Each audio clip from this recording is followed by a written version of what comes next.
All right, Jamon, Michael, welcome to the Behind the Brand. Thank you, bro. Thanks, mate. How you guys feeling today?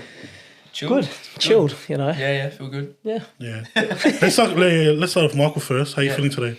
Yeah, I'm feeling all right. As in, I'm not going to lie, I was tired when I was coming here. Yeah. You know, one thing I should have got you guys was the bloody coffee. Oh, nah.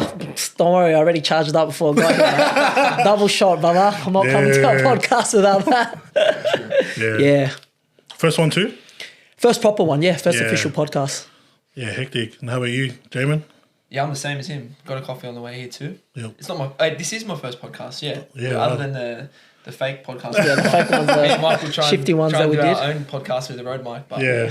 No, this is the first. Talk us through that. I want to know because we were talking a bit about that before we started. Yeah. You guys wanted to start off with you guys wanted to do a podcast. How did that all work out? Ooh, basically, we feel like sort of content's going down a different route. Yeah. At the end of the day, like we'll sit down and we'll discuss all the time about what's going to work, what isn't going to work. But basically, I think it's going down a more of a genuine route where everything's more real. Like authentic. Everything's more authentic and actually trying to fix problems. So we actually spoke about how do we get ourselves onto the camera, because obviously we're trainers. Yeah. Our main goal with our clients is to fix their problems. And we see it every day. Like we do such a good job fixing problems and doing that service. We're like, how can we get it on camera? And the only way to do that is literally to just do it and then have the mic and the camera. Yeah. So then that's what we're trying to do right now. Just keep rolling through with trying to show the most authentic side of what we actually do, which isn't scripted. We're just doing our job. Yeah. And you know what? Like I've noticed too in the industry that you guys are in and also the social media, like we were talking a bit beforehand about influence, like the influencers. Yeah. And how much of a big difference they're making in terms of the market and trying to attract people into, let's say, sponsorships or affiliate marketing and all that stuff, or even just getting them a part of a coaching program or certain things like that. Yeah. We can definitely see there's a different route there, but from what I'm hearing, you guys are navigating towards authenticity, relatability type of content.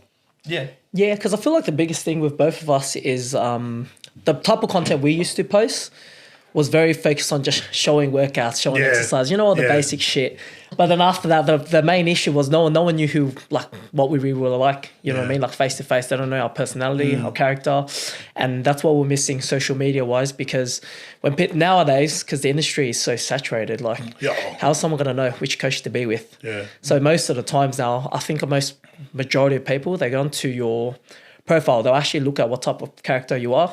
Obviously you can have anyone can post up progress photos of their clients, whatever. But a lot of clients stay because of relatability with their coach as well. They want to be able to get along with you.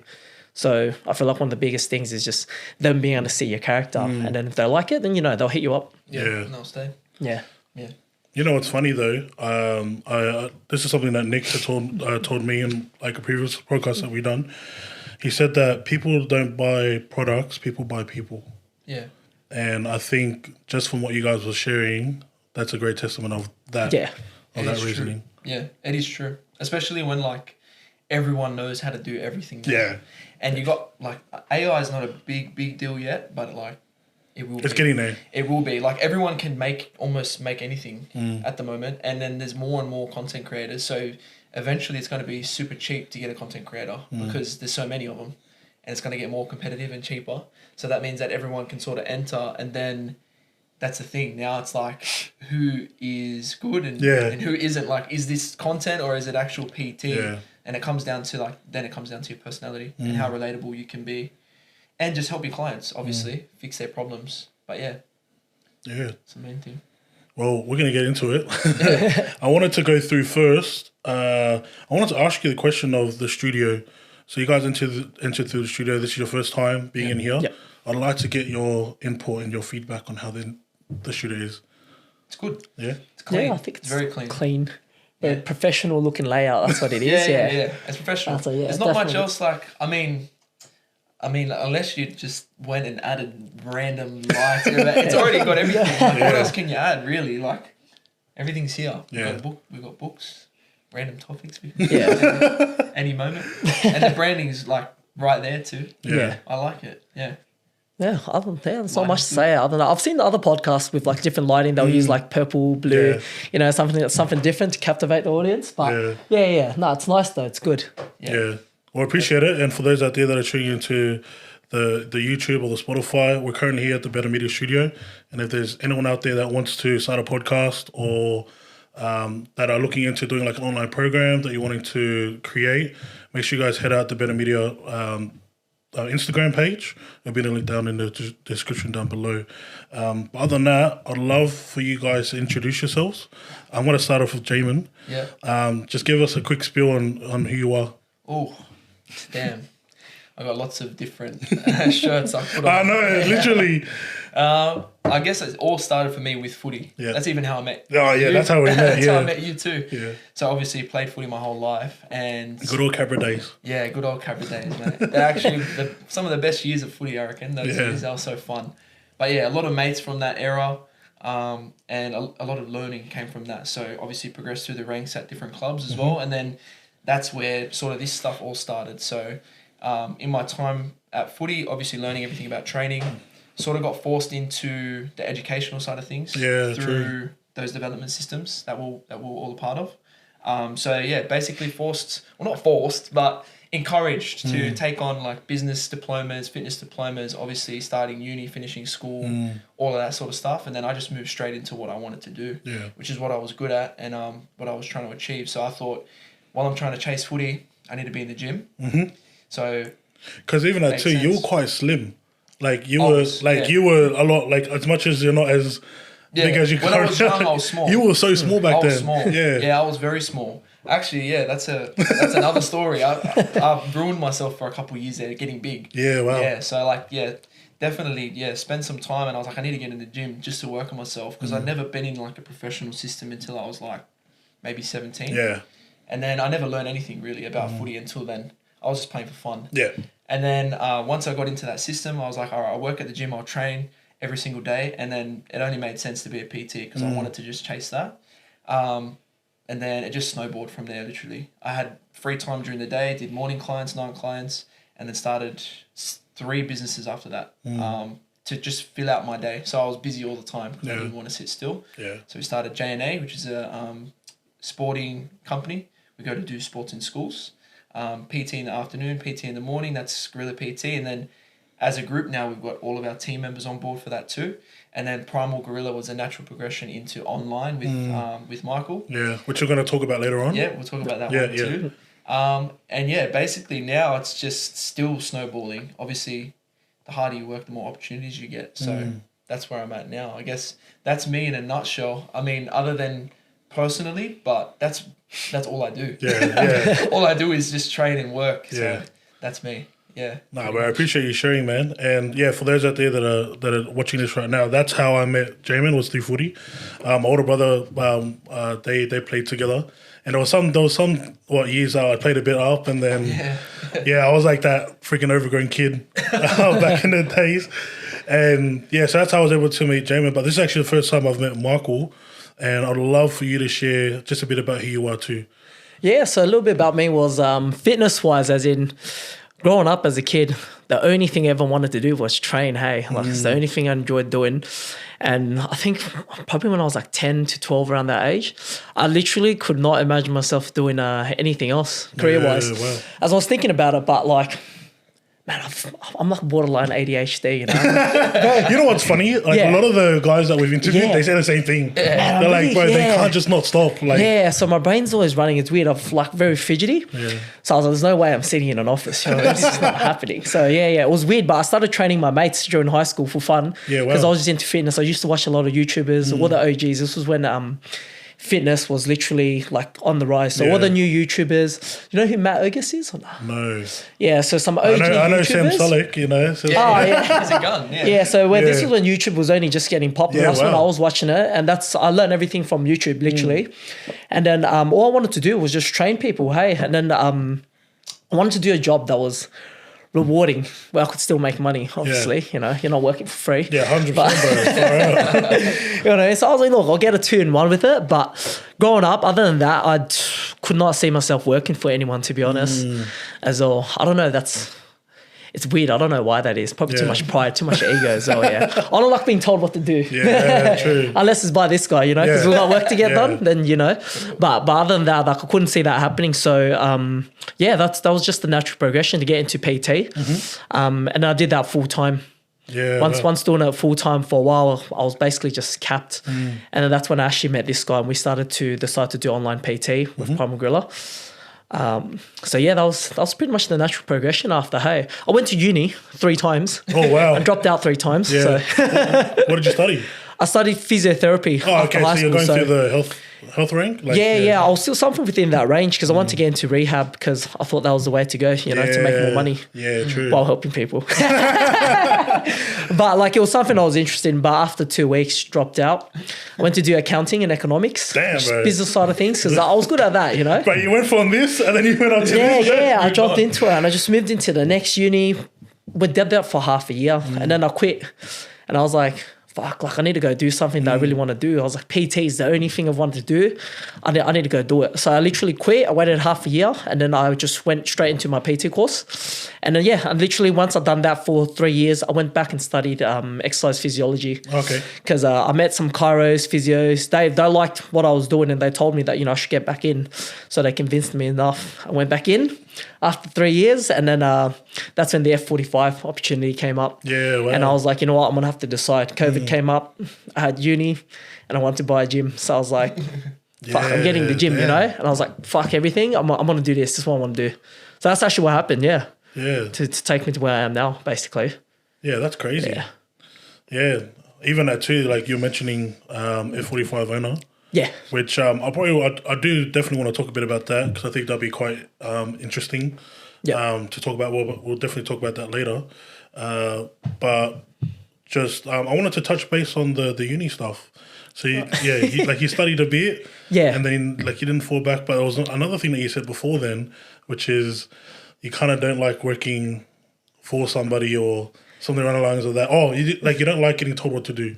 Yeah, and I think that's a very common thing for a lot of businesses, like business owners, business people. Why do you feel like that's the case? You know what it is? I'm curious to know. Yeah, I just feel like, so for my profession, right, let's just say being a PT, for example, the way I look at it is if I'm good at something or I know I can do something well, someone's telling me how to do it or what to do, that's fine because you want to learn. That's good.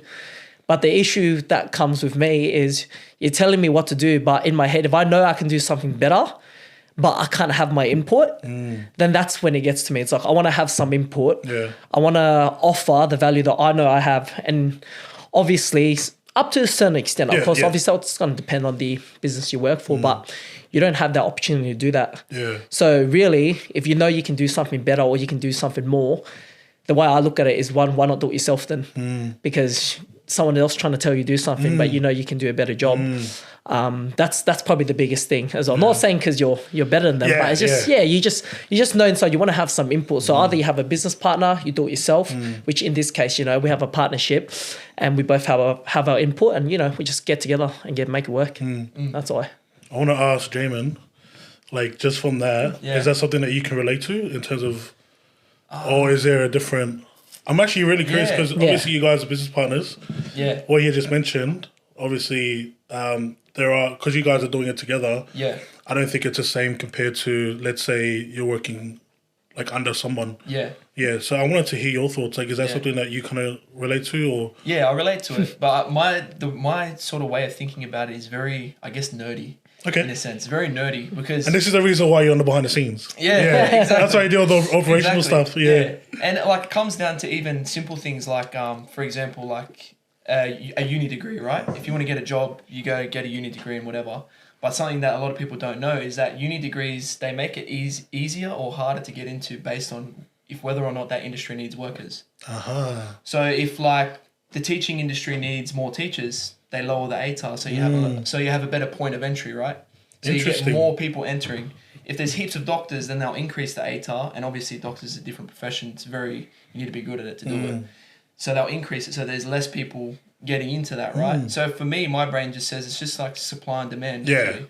So if you're trying to do something, right, and you want to sell something, there's really no barrier into doing that. You should sort of just go into whatever you want to do and find your own way to do that. Because I was at uni as well, just like Mike. Yeah. And what I was finding was that we want to make people healthier, and we want to make them train correctly, obviously, and make them achieve their goals in terms of whether it be physical or personal, because they sort of tie in with each other. But really, looking at uni degree, it was like, yeah, it's there. It's like a rite of passage, but it's useless in that sense where you can, especially nowadays, just get almost the same amount of education online as you can at uni. It's different. It's very different. Yeah, like not for Light bulb everything. moment. Not for everything. Yeah. But literally, like half of the resources that are at uni now, you can get yourself. Yeah. And I mean, obviously, in an industry where you need a certification, it's a different story. But in industries where you don't need a certification, like I don't see that there should be that many barriers to making money or making a difference in someone's life. So that's why I wanted to always work for myself, because I'm like, why would I go finish a degree to learn something that I'm already good at? Yeah. If it was like I was doing exercise science, so I was already doing that every single day. Yeah. Obviously, if it was something different, it's a different story. But for something that we're already doing, it was just, made sense to just go and just do it. Yeah. Literally just go and get it done. And if you have to wait for a boss or wait for someone to give you like the okay and the go ahead, that's frustrating, especially like coming from a footy background. Oh, that's one thing I was going to mention is like definitely footy has been a influence for you, not just within like the PT side of things, but also like as much as we're wanting to be patient, we want it now. Yeah, exactly. We want it now. And if we can get it now, why are we waiting? Yeah, exactly. And that's the thing with playing footy or playing sport in general. Yeah. Every single thing that you do, especially in a team sport, you're not in control in that sense. That's true. You're not in control. And I hated that. Oh, bro. I was like, I want to be in control of all my outcomes. Yeah. And if I'm not in control of all my outcomes, I can't predict my future in that sense. So I want to make plans in order to get the best idea of where I'm going to be in 4 or 5 years, right? And then something like footy, it was weird that I did it for so long, because that has nothing to do with...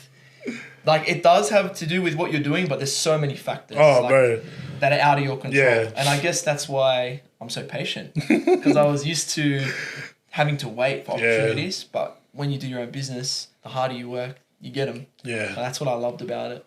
That was literally why I started business, and I started working hard, and I'm like, oh, all right, this is good. And then I kept going. Yeah. And then, you know what, like just speaking a bit about footy, like there are actually a lot of guys that are starting to get into business now. Yeah. Like we're like me and Nick, we've been having conversations with certain guys. We don't even realize that a lot of the guys that we're connecting with are from footy. Yeah. Whereas 2-3 years ago, we had probably barely any people that we knew. Well, not even that. But if like, let's say we'll go to training, right? One of the boys will be like, "Oh yeah, I just finished like work. I just came back from like construction, or I just finished uni." Yeah, There's never any guys saying, "Oh, yeah, I just had a business meeting to go to." Yeah. Or I just finished doing like 5 PT like sessions and I was running late. Yeah. I never really heard that. Yeah. So if we're talking like 9-to-5s versus like entrepreneurs, like there's a lot more 9-to-5ers versus like the entrepreneurs. Yeah. And so when we started this, like we wanted to get like guys an opportunity, not just footy guys, but In you general. know, in general, Yeah. especially Western Sydney, 100%. because there's so much businesses out there that are like unsung. They've got their stories, and that's the reason why I wanted to get you guys on here. Yeah. Is to get you guys a platform where you can like share your stories and actually have an opportunity where we can have this conversation and people will see the true value of who you are. Yeah. Even though it's kind of casual. Like, let's be honest, right? Like, we're literally just chilling out, have a conversation, but you don't realize how much people are actually going to get value out of this. Yeah, 100%. Yeah, you're exactly right. It's worth knowing who you're dealing with, really. Yeah. Like, you want to know who we are. So, yeah, exactly right. Yeah, but I'm definitely keen to get into it. Thank you guys so much for like sharing too. There are people that are going to be following, that are following you, that are going to watch you. Yeah. But majority of the people are our followers, so Yeah. they have no clue who you are. Yeah. So it's good to have a little bit of introduction. Yeah. But I wanted to ask, how did you guys both get connected? So we did share a bit about this before we jumped on. Yeah. But how did Michael get in touch with Jamon? And how did Jamon get in touch with Michael? We'll start off with Michael. It worked both ways, to be honest. Yeah, so really what happened was this guy actually wanted to start a company. And basically with the comedy he wanted to start, he didn't have anyone When yet. was this, by the way? Sorry. Oh, this 2019. 2019? Yeah, he remembers when he started his company. Yeah. It depends. Which one are you talking about? J&A. Oh no, J&A was Yeah. 20. Yeah. Was A bit 2018. later, yeah. 2017. 2017? Yeah. It was my second earlier. year out of school. Yeah. Ages before that. Yeah. Yeah. 2017. I don't even remember, to be That honest was with you. 2017. Yeah. Yeah, time just flies out. We're getting old, man. Yeah, think about it. Like 2020 was 4 years ago. Yeah. Like, I only just Yeah, thought yeah. about that today. I was like, bro, it's 4 years ago since I started. It's crazy. That was yeah. 2017. Yeah, wow. So what happened? He actually just approached me and asked me if I wanted to do it with him. You know what I mean? Because he said there was going to be opportunities within the business as it starts to grow. And I was like, oh, like I was doing PT. I was getting like stale in a sense where I enjoy what I do, obviously, but the difference is I wanted to do something different, maybe try something different. Because I think at that point I was already PTing maybe 2 to 3 years, somewhere around then. I'd say close to 2.5 years or so. And when he approached me for it, I was like, you know what, I might as well try something a bit different on top as well. And that's basically what happened, eh? And That was the original, that's how connection. how we started getting connected. Yeah. And then after that was actually when he moved over officially to where I was working. And then that's when COVID happened, and then we were like just talking in the room. And literally the funny thing is, like we just acted on it. There was no like, it was kind of like, you want to do it? And then it's kind of like, all right, fuck, well then let's start it. Next minute, boom. Yeah. We just started doing it straight away. Yeah. We don't waste time. So it's that's it. true. We just said it and then just literally just got straight to it. Eh? Yeah. Yeah. So how did you? Yeah. I want to hear the stories. Yeah. So that's his side of the story. What's your story? Yeah, well, we were both in the gym, literally working, and me and him were both booked out. So that was what I was mentioning earlier on. How I sort of started PTing, and then I was like, oh, I'm actually doing well. I didn't expect to do well. And then I was asking other people in the gym, and obviously I saw Michael working, and when you have your peers around you and they're all doing good, you think that's normal. Yeah. So when people aren't, or just people are just normal, you sort of have like this false idea of what the general is doing. So we were all killing it, really. Everyone at Liverpool and everyone at Wetherill, everyone was pretty much booked out. Yeah. So then that's where it bottlenecked. And like, you can only get to a certain point where you have a certain amount of hours in a week. And then I was like, all right, well, how am we going to keep growing from here? And we basically, a lot of the trainers would have from 9 to 3 free, like during the middle of the day when everyone's at work. So started J&A and needed people to work. So the first person I think of is who's the best worker. I'm like, this guy's always representing himself well. He's always loud, energetic and happy and all that sort of stuff. So we were already friends in a sense, mainly through a mutual friend, through Jordan. Oh, yeah. Really, we were friends through him. Shout out to Jordan. Yeah, shout out to Jordan. Shout eh? out Jordan. You'll love that. Yeah, you'll love that. Yeah. Yeah, so Jordan was actually front reception, and he sort of was like friends with Michael and also friends with me. So we kept crossing paths. And then, ended up doing a little bit of that J&A work with us for a short time, maybe like a year, maybe less. Yeah, I think maybe a bit less. Yeah. And then, like I said, we bottlenecked where we were, and I was like, all right, obviously have to move to a new area and see if we can keep going, right? So moved to Wetherill Park, spent another year doing that, and then basically, COVID started to come around, and everyone was trying to move online, and and now it's sort of a game for us in a sense where we have this thing that we do where I said to him, I'm like, if we ever have an idea, you're just gonna have to actually do it. I don't want to hear any ideas. Like a proposition, and there's no like it's like you have action. a plan. You have a plan. It's like, I'm thinking of doing this, or I'm thinking of doing this later on. Yeah, exactly. Instead of saying that, it's more so like, hey, I want to do this. Yeah. And then like follow through. Like, you know, when you hear people say, oh, imagine how cool this would be. Imagine if you had something like that. So that's what you guys have. Like, well, that's what we do. Literally. Yeah. And sometimes we've done it. I feel like that's still a good opportunity. There's something that we did last year or during COVID where like, if you have those conversations like, oh, imagine we could do this or we could do that. It's always like, all right, let's try it straight away. Literally just go try it straight away. Let's start doing it. So that's basically how we started business. Yeah. Because we would talk about things and I was like, all right, let's go do it then. And we've everything that we've spoken about, we've done to this day. Like there's never been one of those conversations where we've said, imagine this, and we haven't done it. besides the other thing. I was waiting for you to say that. I was like, does he know? That's good. That's good. Wait. Here's me just like, what's going on? Wait, you know what I feel like it's like the spider thing. It's like, we're putting at each other. I was waiting for him to say, is he going to bring it up? I was like, that's the first thing I thought. There was only one thing that we were fucking really committed to doing. Keep that a secret, man. That's yeah, a good bro. idea. I like that. We had something that we were really committed to doing. We'll still and then, a different opportunity came up that was more important first, really. So it's still there, actually, funnily enough. I still have the tab open. The tab's been open on my Google. I swear to God. Wow. So on my laptop, the tab that I've had open has been open for 2 years now. Just the sitting same there. tab. Yeah. True. No, I have not closed it. Logo, branding, everything. Yeah, wow. We did all the work for it. All we have to actually do now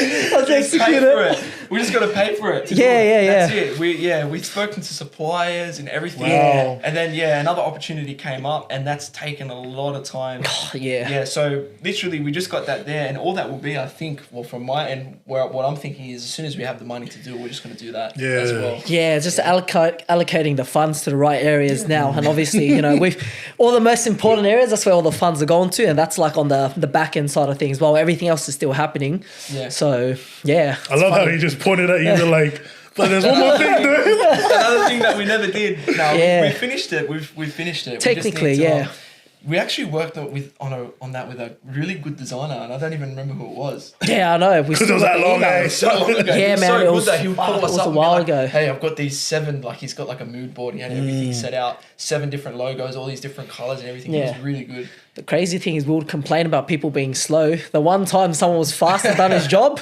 we were the ones that didn't follow through. Far out. Bro, when you have those turnarounds, when the turnarounds are so quick and you're not even ready for it.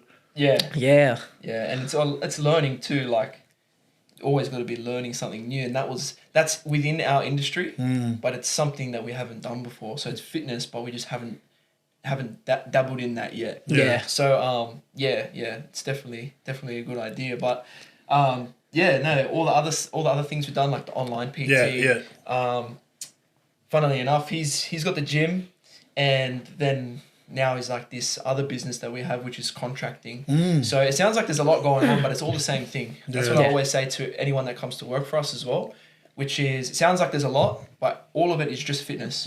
We do fitness, we train general population, fitness online, fitness at schools with kids, and then we contract fitness as well. So we go to gyms like Michael, and we have our trainers, and we say, we got these trainers for you. They're really good at what they do. Here they are. And instead of him having to hire, we basically have the team there already to go in and run the place, but not own it. In his case, he owns it. So that's where we're at now. And that's how you connected with him. Like, going back to the question I was asking, which is just that's your side, and then you've already shared your side, which is so crazy, man. Because like, I even think about us, like me and Nick, the way that we met. We just met through podcasting. I had my own show, he had his own show, and then he asked me to jump on his podcast. I asked if he can jump onto mine, and then the rest is history. And now we're like business partners now, like with Behind the Brand. And funnily enough, like, you were sharing before that you're kind of like the behind the scenes, like Jamon, and you're like the face. It's true, literally. But the good thing is that you guys still have that connection. Like, you guys still like have that. Like, you, I think what I'm learning with Nick is, as much as he feels like I don't need him, I need him, and he's probably the same too with himself. Do you feel the same way too? Have you guys noticed that you guys are like more powerful? For me, together? I definitely feel that 100%. Yeah, I agree. Yeah, it's the same. And that comes back to our experience with like PT as well. Because you meet so many different people, you have so many different types of people, different clients. And over the years, you'll just find out that some people just gravitate towards some people, and some people gravitate towards others. So there's people inside of the fitness industry that will just gravitate towards Mike. And then there's people that will gravitate towards me, people that will gravitate towards our trainers as well. And like, without that, you would never get in touch with that person. 100%. Yeah. 100%. Yeah. And then the funny thing is, once they get in touch with you or me, and then we tell them about each other, than someone who wouldn't generally gravitate towards my start to Yeah. because he's my friend, and vice versa, or business partner, or whatever you want to call it. So yeah, it's pretty interesting. Yeah. Well, I'm actually keen to kind of go into the next step. How you guys feeling anyways? I know it's your first one. I'm No, chill. it's good, yeah. It's actually alright, it's hectic, mad, eh? yeah, it's hectic. I'm trying It's chill. not to relax. I'm pretty relaxed. I'm trying to Once you start relaxing, bro, then like the real Yeah. if you know, you know. Yeah, exactly. Yeah, but I'm definitely keen to go into the next one. And what we'd like to do is we like to do icebreakers, just to like break the ice. And I've actually got individual questions for Michael and Jamon, and I'm gonna start off with Michael. Bro, your question is, what is the best piece of feedback that you've ever received? Oof. And it could be generalized. It doesn't have to be in PT, but just like... Yeah. Don't worry, your one's better. Don't worry. No. But the best piece of feedback that I could ever receive... Oof, that's a hard one, hey. I'm trying to think about it right now as well, feedback-wise. Sorry, bro, take your time. That's fine. What's the best piece of feedback that I've received from someone? As in, I think one of the main things is probably me being able to control my emotions better. Yeah. I'll definitely say that's probably my biggest thing, hey, sometimes. So I'm someone who, depending on how I feel as well, sometimes it's hard for me to mask that as well. True. And then I could potentially act a bit more rationally than I This guy's should. laughing because you know... This guy knows, you know what I mean? Like, if I feel stressed as well, I need to try to relax, you know what I mean? But, like, it will start to get to me sometimes. But, again, you know, that's why I train. I go lift some weights, let it out the system, you know what I mean? Recoup a bit. And I think that's why it's good to have a business partner sometimes as well, you know what I mean? You speak to each other, because you will know. But I would say, the biggest thing is just telling me to more so just go by the statistics, go by the numbers, and trust in that rather than just looking at what's happening now, you know what I mean? And then just reacting and responding immediately to what's happening in the situation. Look at the data, look at the statistics, and then later trust that because they don't lie. Numbers don't lie. Yeah. I learned that from him. That's the best feedback right here. Yeah, honestly. Yeah. What's your thoughts on that? Yeah. Because I've seen that you're like giggling a bit on the side, you know? No, because it is true, but like, it is hard to believe in numbers, especially for a lot of people. Like, everyone's emotional. Yeah. Not everyone, but I feel like a lot of people struggle with that. Yeah. It's something that's very common. And like, if you pull yourself away from it temporarily, you figure that it will end. That like that initial response is going to end, and then you just focus on the job. And like, again, bringing it back to footy, I feel like literally, that's where I learned it from. Yeah. What is it? Kick to the corners. Oh, bro. Kick to the corners. Just complete your sets. That's where that sort of mentality comes in. Yeah, complete it. Just calm down. Keep going. Or even that too. It's like if you drop the ball, just let it go. Yeah. Or not let it go because you've already... Next play. Yeah. Just move on to the next one. Yeah. Don't focus on what's happened now. Just move on to the next. You can't even change anything. It's already been done. Exactly. The rule book's already there for sport or whatever sport it might be, and then for business as well. Everyone knows what works because it's worked for other people. So just keep doing that. And then if you're angry, upset, annoyed, I don't know, you could be a million other things, but you just got to go and do it. Go to work. Yeah. Go to work. Yeah. So the feedback that you received was controlling your emotions?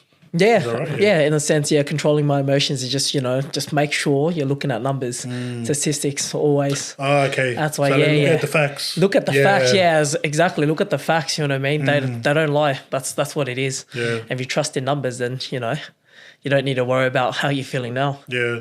I appreciate you sharing that, man. Yeah.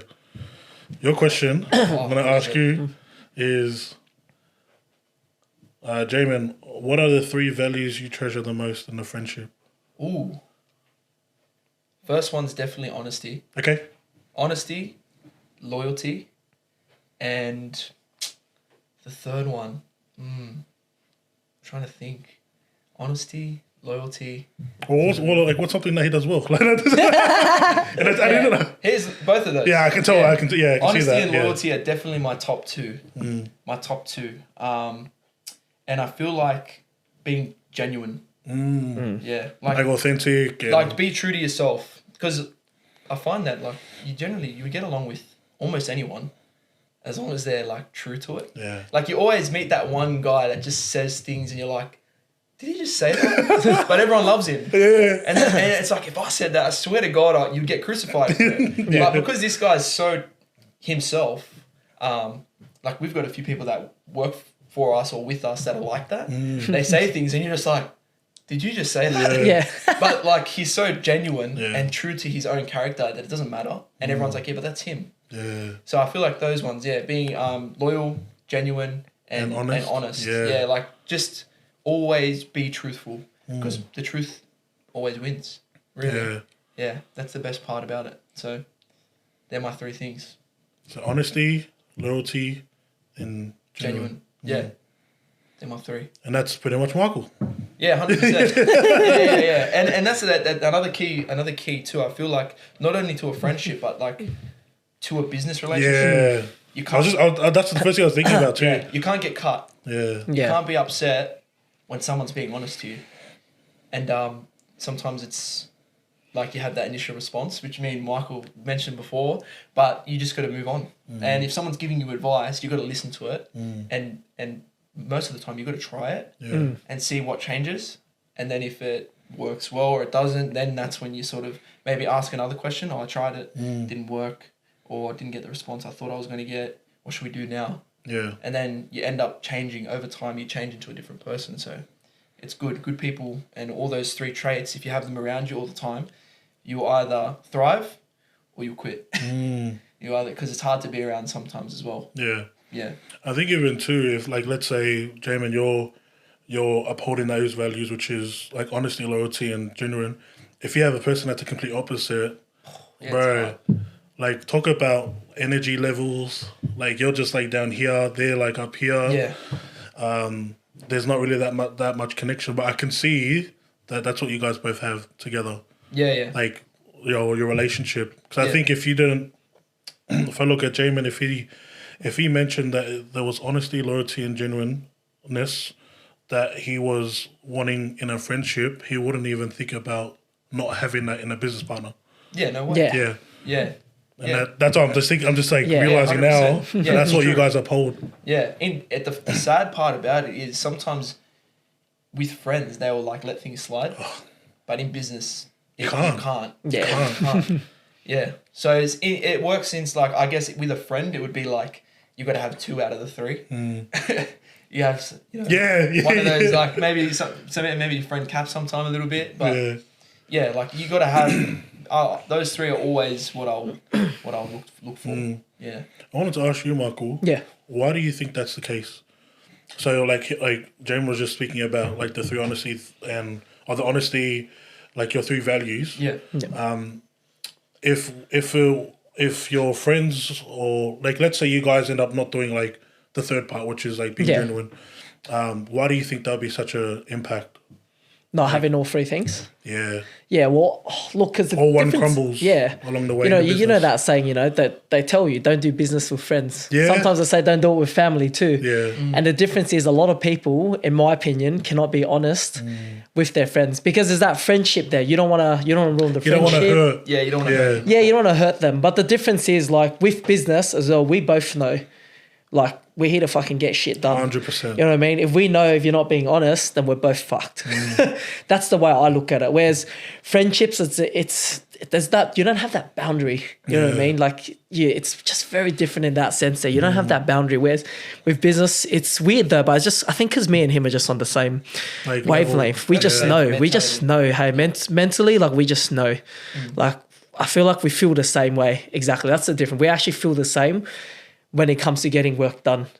Yeah. To be old school. Yeah. I definitely feel like it's old school now. Yeah. Like for you guys? Like the way that we are is a bit more old school. Yeah. Like we're gonna go do it and sort of we're not gonna bitch about it. Yeah. Really. We're just gonna Yeah. get it done. Like sometimes you can bitch about it, but just get it done. Hard. Yeah. Yeah. So we're both like that. Yeah. Yeah, so that's it. Yeah, Yeah, three. no, I love this, man. Yeah. I think even you guys are starting to realize that you're getting a lot more out of like this like Yeah, conversation? 100%. Yeah, yeah. It's like counselling. Literally, bro. No, As it's a good counselor though. now, bro. No, it's good. It's good. No, I feel like we already knew that too. Yeah. Yeah. That's the thing. We already It's just knew more that. like a Saying it. reaffirmation. Yeah, exactly. Yeah. Like we already know that We've- because of our actions. Yeah, we've our spoken actions. about it too once. I think you brought it up. You said getting into business with someone is like a marriage. You know. It is. Yeah, it's like Yeah. a marriage. This one's controversial, but even with business contracts as well, I always say that like because you're working with each other all day, so you've got friends and family and everything that are going to try and like get in each other's ear. Be like, why does your business partner do this? Why does he do Oh that? yeah, Like that? yeah. So I always say that contracts aren't for your business partner; they're for your business partner's friends. Because that's generally what breaks down the business relationship is someone else saying, "Why do you guys do that? I wouldn't do that." And then you go, "Wait, why?" So then you go off track. Yeah. But then if you just like focus and stay and just know that, like cut out the outside and just focus on the work. Yeah. So the business contracts are for the outer influence, not really for directly for your partner. Other than that, that's basically it. Yeah, that's very wise, man. Like, I'm guessing there might have been some sort of issue or situation that may have like inspired or. Not really. I feel like it's just social. Yeah. Okay. You Yeah. see people change over time when they like hang out with different crowds or just depends. Like they hang out with different crowds, they meet new people, they might move to a different area. Yeah. Like you just see people gradually, they just sort of change. And especially when there's so much going on in the world right now, like social media obviously is number one. Yeah. And like everyone's trying to jump onto like the next Big thing. Yeah. Yeah, so then there's so much talk all the time. There's so much like distractions, things changing, and there's a new way to make money. It's like, come on, like how many times can we see that? And half of it's like a scam anyway. So yeah, like you just gotta like ignore that. Like, you just gotta what works. It's always worked. Ever since business has existed. Yeah. It's always worked. Yeah, and you know what? I think about it like this. Imagine if you just focused on that. Well, you guys are quite different because you have multiple businesses. But let's say you just focused on that one business and just trusted in that versus just trying to get into the different things. Like, I want to be a PT, and then it's like, oh, I'm going to online, and then that doesn't work. And it's like, oh, I want to be a life coach. And then it's like, oh, that doesn't work out. Oh, and then you start to realize in the end that it's not the things that you are doing, it's you. Like, you're the problem. Yeah, it's true. Yeah. Unless somehow they tie in together. Like, it's easy to be like a life coach and a PT. Yeah, because they're connected. Yeah. But if you're like trying to do... Those ones. If you're trying to do accountant... But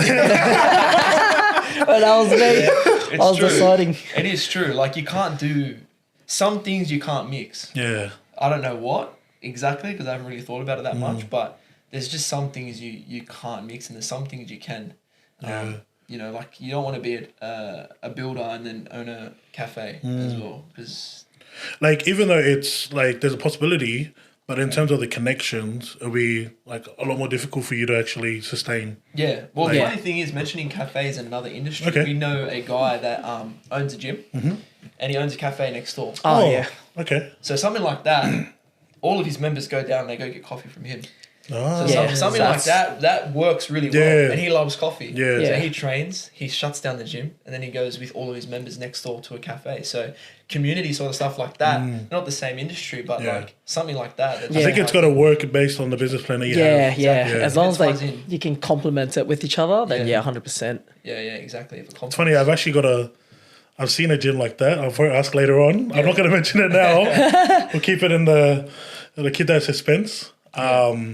But yeah, bro, I appreciate you sharing your values, and I appreciate you, bro, for answering that question. I want to get into the reason why I got you guys here. And it's on your shirt right now, which is Primal Guerilla. I don't know who wants to talk first. I'll let you go first. Yeah, I'll let you go first. Yeah. All right, let's talk about Primal Guerilla. Did I say it right? Yeah, that's right. Yeah. So from what I see, it's a co-partnership. Yeah. And I've noticed that you're... Yeah, see, you already know I'm going to get into it. I already got it. So, Guerilla, PT was yours, and Primal Peak. Primal Peak. Yeah. I do want to mention one thing. Back in COVID, right, I actually bought something from you. Yeah. I still have it to this day. Yeah. Yeah. Yeah. The Do you remember? bands. Yeah. Resistance bands. Yeah. I'm starting to question those resistance bands because they don't break. You still got it. I still got it, yeah. Yeah. Well, there's actually one that did break. Oh, But it's because of me, bro. Because like, nah, I'm being serious, bro. It was actually me, so don't worry. Yeah. But yeah, so funny story. I'll just share a long story short. Back in like COVID days, like I was on this like fitness grind, and I was like obviously the gyms had shut down, and I was like, man, I want to still train. And then I seen like that you were selling like I don't think it was just like resistance band, or was there other things? No, it was mainly just resistance bands. At that specific, we had other products, but like it was impossible to sell during COVID. Yeah. For the other things because you needed that engagement with a person. Yeah, 100%. But I think the bands was just like people needed it because no one had the gym. Yeah. So I was like, all right, I'll grab these, and I sort of had it planned in originally, and then COVID just came, and then boom. I wish I had my time again. I would have bought a lot more. Yeah, you should have, bro. They sold out in like a week. Yeah. And then I couldn't buy anymore. Well, I was one of them. Like, I was one of the guys that ended up buying it. Yeah. Yeah, I still have it, bro, and I still use it, like, to this day. Yeah. It's like been, 4 years? Yeah. And I'm still using it, bro, so thank you. No worries. Yeah. Yeah, but, going back to, like, Gorilla PT, did you want to share a bit about your story about that? Yeah. So I want to hear your story. I want to hear your story of Primal Peak, and then I want to talk about The joint. the joint. Yeah. So let's start it off with you, Jamon. So when I first started my PT, basically, I thought I was trying to think like, where do I want to be in 10 years? And I'm like, all right, I want to be everywhere. I want to be as many places as I can be, as many places as possible. But to be fair, when I first started, I had nothing. Yeah, true. So I'm like, what's like a good brand where they're everywhere and they're not really anywhere and they have nothing and they operate kind of irregularly. So then I started looking up like something that related to that, and I found that word guerrilla, which is a small independent force operating irregularly against or within a larger organization. Yeah. And I was like, sounds like me. Yeah. I got nothing at the moment. I need to get into these gyms. I need to start working, and however I'm going to get it, I'm going to get it. Yeah. And then, basically, I had that business model first, where I knew what I wanted to do, and then I just attached the meaning to it second. So I actually came up with the business before I came up with the name. Yeah. Yeah. So I was like, this is what I want to do. What name matches what I want to do, and then went the other way in that sense. And then basically from there, just PTing, and then literally that exact definition, just building on that. So trying to be everywhere, trying to get people in different locations all over the place, providing PT. Yeah. Yeah, or a service. So that's Guerilla. That's what that is by itself. Yeah. And so when did that start?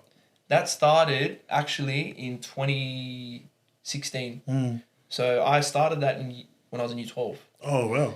But I hadn't like made it a thing.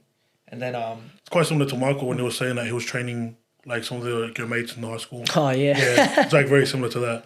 Yeah. And then he started like actually doing proper business after that? Or was it around that time? Yeah. So I finished school, and then I was training, like people were asking me to train them, and I was like, okay.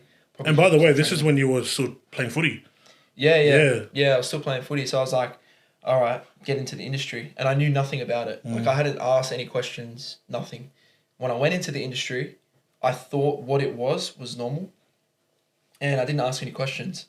But then as the years went on, you start to find problems with the industry. And I'm like, all right, there's a lot here that I can fix, or at least try to fix. So that's basically where we are now. Yeah. Yeah. So we just kept going based off that original plan. Yeah, and obviously it got to the point where you end up merging into Primal, like Guerilla. Yeah. Which we're going to talk very, very soon.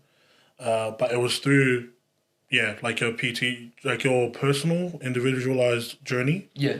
And then that's when you're able to merge in later on. Yeah, exactly. Yeah. So it sort of fit in that sense as well, because I was like anywhere, anytime, sort of that sort of vibe. And then obviously to do that, you can't just be one person. Yeah. So then naturally, I saw, obviously me and Mike had spoke, and then we got to the point where I was like, all right, here's your thing. How can I still be anywhere, anytime, but not take away from whoever's with me? You know what I mean? You don't want to take away from someone. You want to like push them in a sense.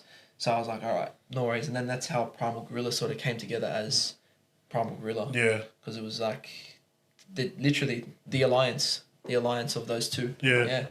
It's like Superman and Batman. Yeah. Or is it Batman and Robin? Superman, Batman, I reckon. It's a good one. Yeah. And I want to ask you, Jamon, is when did you kind of feel when you're doing it by yourself, when you realize that this would be a better opportunity, like to merge? Because let's be honest, like we could have done it ourselves, like with our egos, like especially in business and stuff, we could be like, bro, I don't need anyone. Yeah. But at what point did you kind of feel like, oh, this is actually the best time I feel to like like merge? it was definitely the fitness industry that taught me that, but it happens everywhere as well. Like one thing that I like to do is I like to try and drag businesses together. So like two different industries, like construction and fitness, and take something from construction, what they do really well, and then bring it into fitness and translate it, see what it would be, or like food and PT, and see what's good about that, and like bring it in. Try or the mix cafes and the the gym. exactly. Yeah. Just trying to mix concepts together, and I was looking at like how people respond to people socially in the gym, and I'm looking at people, and there was instances where, you know, trainers would approach individuals on the floor, like in the gym, and say like, hey, I'm such and such, this is my service, this is my product, da da da da da. And then that person would be like, oh, no, I'm all right. I'm like, oh, okay, cool, that's interesting. So I was just observing this, right? And then the next person would come, maybe not even be as good a trainer, approach that person, get along with them really well, and then they would buy off them, and then they would stay with them for years. And I used to just sit there and always look at it and be like, this happens every day. What's the difference between these two? There's not really a difference. They're both... That guy is actually better than that guy at PT specifically. But that guy is getting more, like getting the clients through. Somehow, and it's different people, because then it would be swapped as well. There would be people that certain trainers would go up to that I would notice that basically that other person wouldn't be able to get them. Yeah. And it had nothing to do with what they were doing as trainers. It was literally just this person preferred this person and that person preferred that person.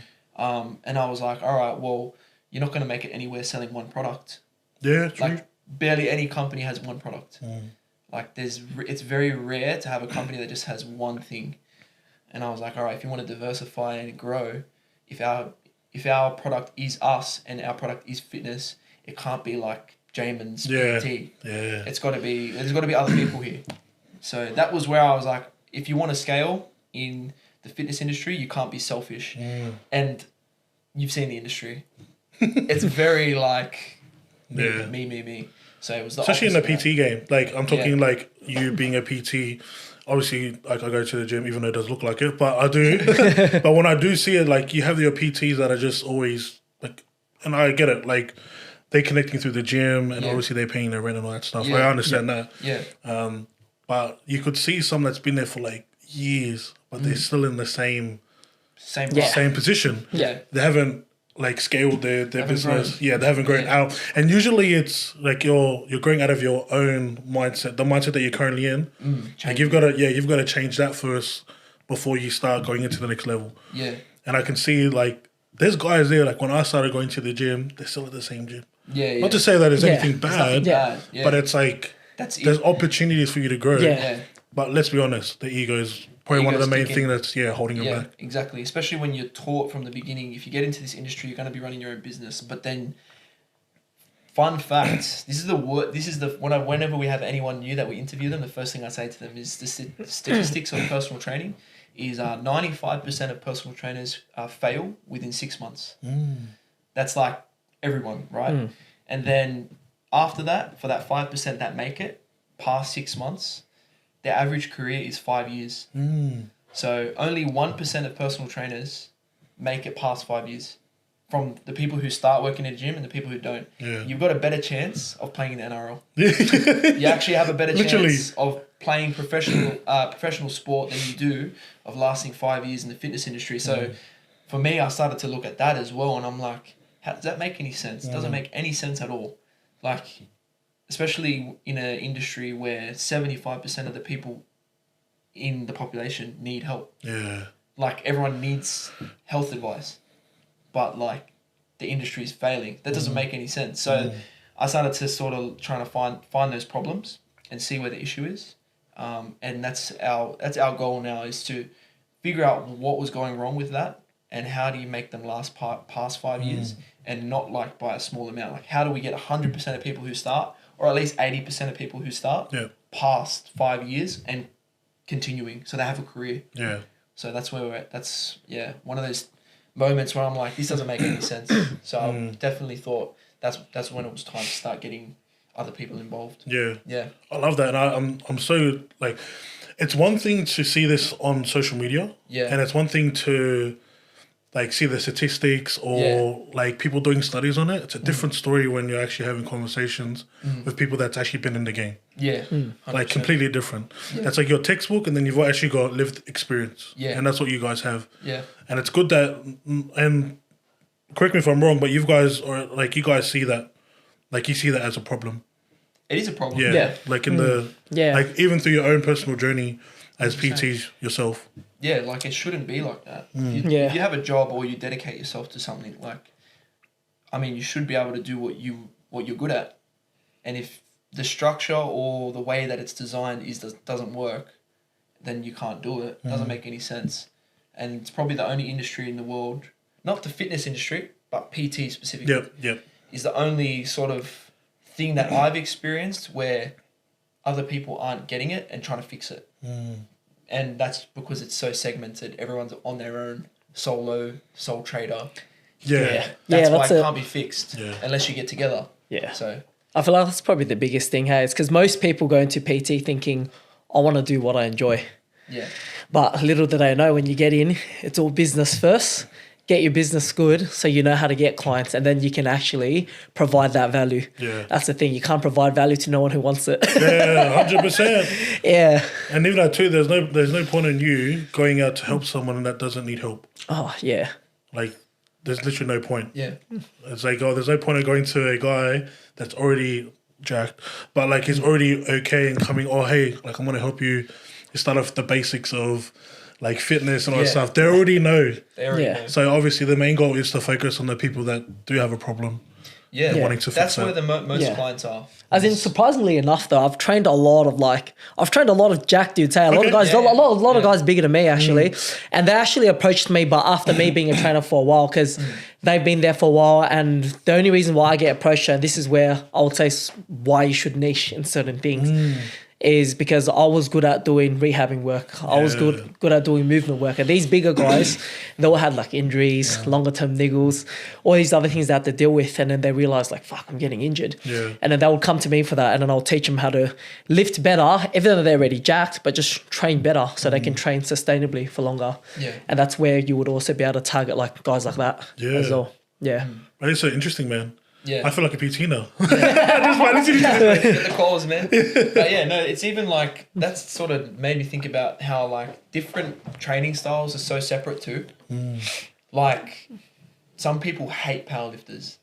Like they're like, powerlifters are the worst people in the world. They just like throw their weights around, they're done. But then powerlifters hate general power. They're like, you don't even train. Like you're not even a trainer. And then you have the bodybuilders. Yeah. Like you have the guys that are just wanting their own section, or I'm here doing my reps, my reps and stuff. Yeah. And then you got everyone else in between, athletes, runners, and they don't communicate with each other. That's crazy. Yeah. So then when, as PTs, I guess it's our job to be like, to know all of those things. You don't actually have to do all of them. At least maybe have tried it, but know all of them. And then when someone comes that's a runner and is like, oh, my knees are sore. How do I get good at not getting sore knees? Well, we need to do some athletic conditioning to get your knees better. Or if someone's really, really jacked and they got niggles and everything, they need to learn how to obviously release, strengthen smaller muscles, and just become more mobile. Yeah. But they would never speak to like a yoga instructor. No. So yeah, So you'll be the point of contact, like the personal trainer is usually that point of contact first. A good one. Yeah. Okay. Yeah. Because that's the thing, right? Some of them don't know all of it. They only know one thing. So. And some of them, they usually go to like a doctor, or they go to. I know some go to like chiropractic and all that stuff. Yeah. But as PTs, I think one thing that's great about PTs is that when you go to them, they can give you like a generalized and specific. Yeah. Like solutions to the problem. Yeah. Because it's mainly got to do with like body movements and stuff. I'm guessing. It depends. Yeah. Yeah. It depends on your history. Like obviously, me and him both went to uni, and then we both dropped out because we got busy. But you still, just because you haven't finished, you still like. I think I had maybe a couple units left. Okay. And Yeah. you too. Yeah, So you I've still get that done 3 knowledge, years. and you sort of know it. And then obviously being like, if you have injuries yourself, and being in an athletic environment, like being in a rugby league community, everyone's injured. So for me, Yeah, in literally, terms bro. of, like, rehab, And you know what's funny, bro? It's just not their heads. yeah, It's not just their heads. It's other things too. yeah. So just being around rehab all the time, like every single day, just going down, sit next to the physio when you're getting ready for training. You're like, oh, what's wrong with him? Oh, he's got a ACL, or this guy's LCL, or this guy's shoulder, this guy's done his ankle, this guy's broke his finger, his rib, whatever. And then you're there for their whole rehab thing. And you're like, oh, how's rehab? How's rehab? How's rehab? That's something you can't train. When you're sitting next to someone who's doing rehab for every injury, then, I mean, I've drawn a lot from that. And just seeing so many injuries around me, I can obviously just, from experience, just know what they are without actually being necessarily a physiotherapist in that sense. But obviously you have your limits too. You're never going to like go out of your scope in that sense. Like you can't start trying to like diagnose people. Like it's, Go to that not, extent, yeah. So there's a bit of a balance of, you know your general, but then you know to a certain extent, but you're not going to go over to that point. Yeah, well, even it's really just illegal. Yeah. It's really That's what just I was thinking too. thing. Yeah. Yeah, like you might even know. Like you might actually know. Like I guarantee you've done like this. Yeah. Just because you've seen it, but you're not a doctor, so you don't make assumptions and then give them a rehab program and say like, oh, you did your ACL. I know you did. You just obviously, but that's the funny thing. Physio will still send you to get a scan anyway. So if whether you're a PT or a physio, you're going to get sent for a scan. I think that the difference between a PT and like a physio is that hands-on treatment is not allowed. Right. Yeah. From a personal trainer, you can't manipulate someone. Oh, wow. So like you can't like try and place things in like crack, obviously spine, joints. You're not allowed to manipulate someone as a PT. Yeah, wow. But all the training and rehab you can do. So that's why they work together so much. Yeah. Yeah. Wow. I'm learning so much from this, man. I should be taking note. Even though I'm not going to jump in the personal training industry, but I think it's good for those out there that are watching this. Yeah. I'm getting a lot of like value out of you guys. Yeah. And even just your journeys too. Yeah. But I just wanted to touch base on Michael. Primal Peak. How did that all start? Oh, funnily enough, as in I changed my business name. I originally started as Peanut Gains. For anyone who knew me, I actually created my PT name, honestly, just personally based off of the fact that I liked peanut butter. Oh, wow. And I was all about the gains, apparently. So You still love it now? Yeah, I still love Shay. it. Yeah. but after that, after a few years after, I needed a name that was a bit more representative of what I wanted to have a specific target market. But I came up with the name Primal Peak because I've always, deep down, like I've always just felt like I wanted to do more, be more, make my clients more. And then the word primal just always stood out to me, like it's like number one. And then peak is just being at the top of everything, right? So I literally just paired them up. I was like, you know what, this is what I want, because the clients who work with me, that's what I want to give them. They can be their best, but then I was always about trying to learn new stuff as well. And that's why coming up as a trainer, literally even before I was qualified as a PT, I was just always trying to learn. And then I was fortunate enough to learn from a lot of different physios, chiros as well. We also already currently work alongside, chiros and physios, and that's where we send our referrals to, right? Because people need it. But I came up with that name mainly just because of, that's just honestly just who I felt like I was. That was the value that I felt like I was providing to people. So I literally made my business name off of that. Funnily enough though, to be fair, like PT was something, as Jamon touched base on, there's not a lot of people who make it past a certain period. As well. And I was actually going to quit as a PT, I think in my second year in. Wow. So you're right. What's crazy? 5 years, man. 2 years in, I actually felt like I wanted to quit because just like I went into the industry thinking I want to go in to help people because this is the only thing I could literally picture myself doing. That's what I'm going to do. So, all right, let's go do it. But then the business side of things was hard. You start to notice that, how do I get clients? or my clients aren't staying, am I charging too much? All of the business side of things, it's hard, you know what I mean, in the beginning.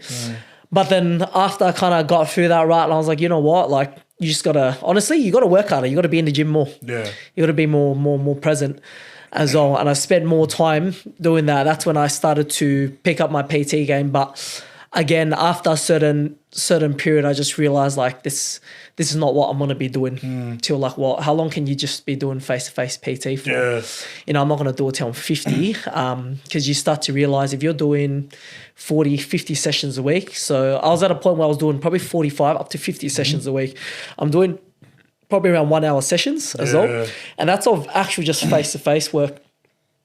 So you start to realize how hard you're actually working. Yeah. The returns are good for that moment, for the amount of hours you put in, but you're just extremely capped at that point. And you can't I think even at 2 your time. Yeah, the amount of time, the time. amount of energy as well, like as much as you could be energetic as well, I could be in my room with the door closed and I'm like sitting there like, Yeah. as soon as I open There's the only door, so much double shot, Yeah. coffees you can take. That'll work after a while. after a while when you're having like 8 shots of those a day, nah. But once you open the door for a client, that's the thing that people don't do. But I don't think like every PT does it. But if you're tired, but when you open that door, do not tell them you're tired. Open the door. Oh, hey, how are you, mate? You ready for your sesh? Yeah. That's how it is. But you can't show them you're tired because they're here for your value, your time. They're paying for it. You got to provide them the service that they paid for. So, but yeah, over time it's weird. But I basically just decided that I actually wanted to do more when originally, probably the first 2 to 3 years before meeting Jamon, actually, I wasn't too sure how I wanted to progress as a trainer. That was the funny thing. So I didn't know how I wanted to progress as a trainer, but I just felt like I wanted more up to a certain extent. And then I was just thinking of like, the times are changing. A lot of people are doing online PT. And then when he mentioned it, to me, it wasn't even like a second thought. I'm very, I wouldn't say spontaneous, but at the same time, I'm a risk taker. Yeah. Kind of, as in whether I know if something's going to work or not. If someone brings up an idea and I can tell this guy looks like he wants to do it, fuck it, let's go. Yeah. You know what I mean? That's just my mentality, because the worst that's going to happen is the fact that I just didn't do it and never started in the first place.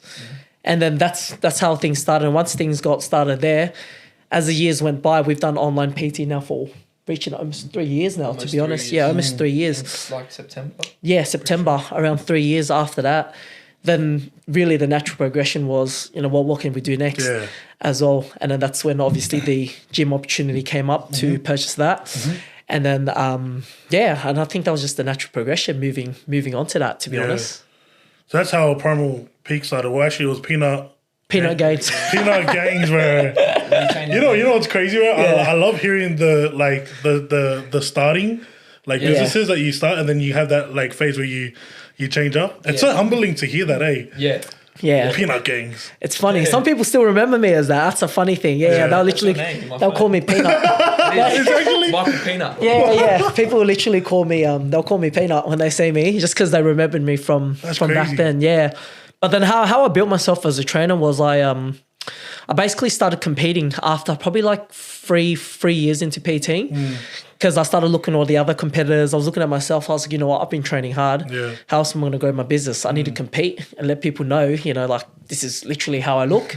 I'll put in the work, you know what I mean? Yeah. And then like, look, my product is, it's funny as it sounds, like you sell your physique. Yeah. You know what I mean? You're selling your body. Not in that sense, but you know what I'm talking about? Yeah. Let's just cut that out. Yeah. You know what I mean? So really, that you're the product. Yeah. So how else best to represent your product and put yourself up on stage and show people that you're what you say you are.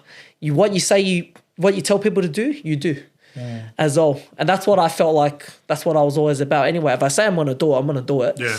And then, and that was just the natural progression. After that, that's actually how I continued to build on as a personal trainer.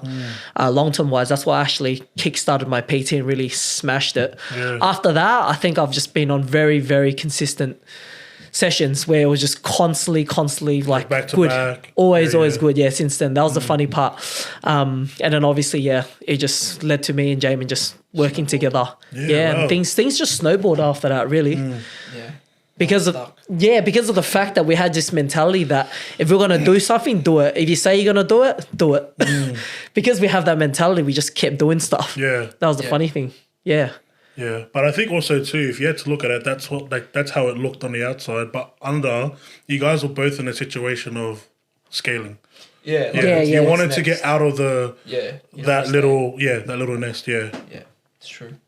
yeah. Definitely right. Can you guys relate to that, or is it? No, that's Am I exactly, off? Like, no, Yeah, that's no, true. Yeah, honestly. it is. Like, yeah, I don't know. My personal take on it is that our everything is so isolated today. Just in business in general, everyone's got a business idea, and everyone's like, "I'm going to do this." Like, it's good. It's not a bad thing. It's actually not bad to be motivated and to want to like do something for yourself. But we're forgetting that like there's never been a time in history where being alone is valuable.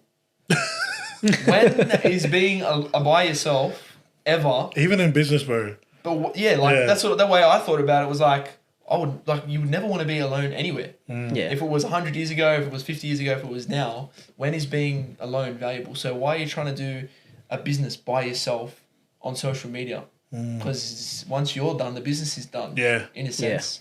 You know what I mean? So So we're talking more solid like entrepreneurs, like the solo ones, the ones that just doing anything. Like what do they call it? Sole traders. traders? Yeah. Yeah. just in general, I think even people who are doing their own thing, I think their brand is them, and they actually have people helping them out, but you just don't see it. Yeah. Like those guys who are like such and such as PT or business or whatever. Like there's so many people behind the scenes that they don't talk about. Yeah. That are there, and they probably wouldn't be like that or have as much success as they've had without other people around them. Yeah. Honestly, there's barely anyone that's ever made it alone. So that's the way that I see it is that like in order to progress, not just in the fitness industry, I think in most businesses, you need connections. You need to have people who are willing to work with you and buy off you or send things each way or whatever it is. But yeah, definitely with fitness, it's like the last place you want to be solo. Yeah. But everyone's Yeah. solo. Yeah. Yeah. And that's probably definitely a problem that you're wanting to fix, and that's why we brought up Yeah. Primal The Guerilla. to join, yeah. Yeah. Yeah, yeah. So let's talk about that. So Primal Guerilla. So that when did that start? 3 years ago. Yep. Yeah. And right during COVID because they needed that alternative. Yeah. Like we needed online, basically. But funnily enough, like online is not what you would expect in that sense. It's still hard work. I think a lot of people try and do it because it's like convenient. Yeah. Online's convenient, but really it's not. You still got to get clients the same way as you do online. Face to face, and there's more clutter online too. So like, there was one guy that we spoke to actually. We had like a meeting with this guy, and he was saying that before COVID, there was like 3 touch points for someone to buy something off you. Face to face, I still believe that's true. 3 times is generally where like someone's going to approach you after they have interacted you with at least 3 times, like had conversations or whatever. Yeah. And then online before COVID, it was 3 or 4. Like you used to see, like I don't know if you ever remember, like back in the original ads days, it was like ClickFunnels. Yes. Remember that? Yeah. Like not really, like people have ClickFunnels now, but before it was like a 5-step ClickFunnel. Yeah. Now it's like 13. Oh wow. 13 times that someone needs to interact with your stuff Before they actually buy. before they actually buy it. Yeah. Wow. And that's because everyone's doing it. And no one knows who to believe anymore. So online sounds like a mad concept and everything. And it is. And we've done well with it. But like, Yeah. we just need to keep going with it, really. Like, it's still a normal business grind that I think a lot of people think it's like a lot easier than what it is. But it's still a normal business grind. You still got to add value. So basically what we do with online is it's generally for people who don't need that initial exposure to fitness. It's for people who already know what they're doing. Yeah. In a way, they sort of know what they're doing. They know they've trained before and they need a plan and someone to keep them accountable.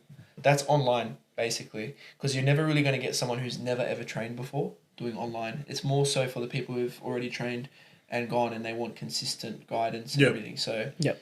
that's basically where it sits at the moment. We're getting clients that are more advanced and they're ready for the next step, or they're really ready to like either transform their body up or down. They want to gain heaps of weight or they want to lose heaps of weight.